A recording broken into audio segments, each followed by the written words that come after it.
we are joined by Mr. Colin Craig, the president of Second Street. Sir, welcome to the show. Thanks for having me. So let's start with this. How will property taxes affect individuals and businesses during this pandemic, and why should it be reformed at this time?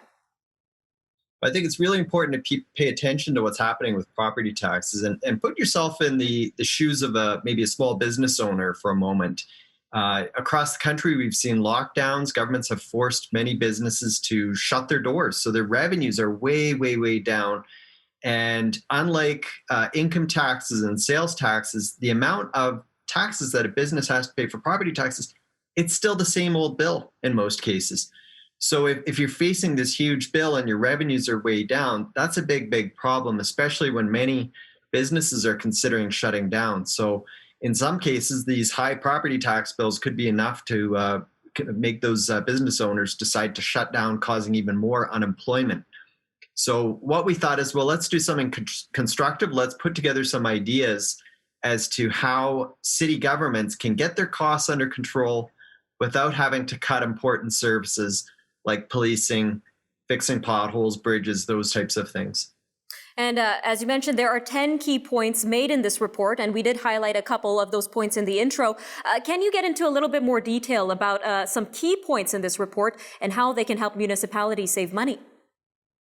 Sure. I think the most important thing is really to consider that the examples in our report, they're from other governments. So we know these decisions can be done. It's a question of willpower at the local level, whether or not city halls want to roll up their sleeves and make these tough decisions. So, the first one really I think that you need to be doing if you're a city that is keen on getting your costs under control is you need leadership right at the top. City councils can do what some cities have done, and that is to take a pay reduction. We saw in Halifax, the mayor there took a 20% pay cut.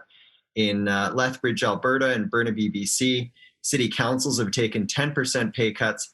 So it doesn't amount to a lot of savings, but what it does is it allows those city councils to then ask city staff, where there are thousands of employees, to also take a pay cut. And that's where you can really start to save a lot of money, because wage costs and benefit costs, that's the largest area of savings in any government. And what changes could maybe municipalities make that would see immediate savings for residents? Well, I think that's just it. I mean, that's one of those decisions that cities can make where you can start to see the savings happen pretty quickly. They can, city councils can, communicate to their unions that, look, we need whatever percent of savings that it is. Let's say it's 5%. We need this 5% in savings.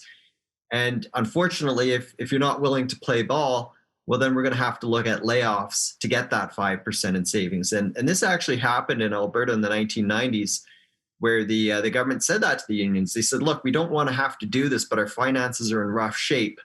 And so if you guys don't take this 5% pay reduction, just as we did as politicians, well, then we're going to have to do layoffs. And what happened was the union said, you know what, we'll take the 5% pay cut because we don't want the layoffs.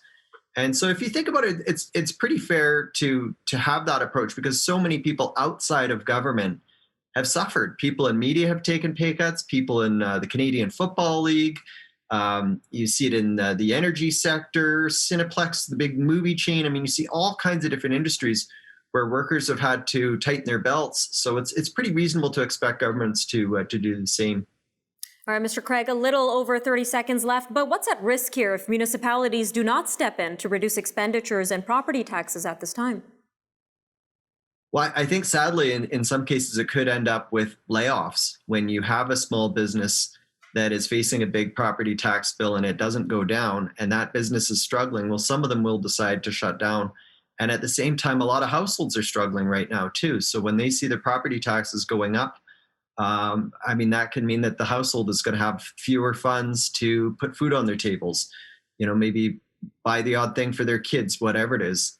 So it's, we're trying to be constructive to offer some solutions for municipalities to help them with providing some property tax relief.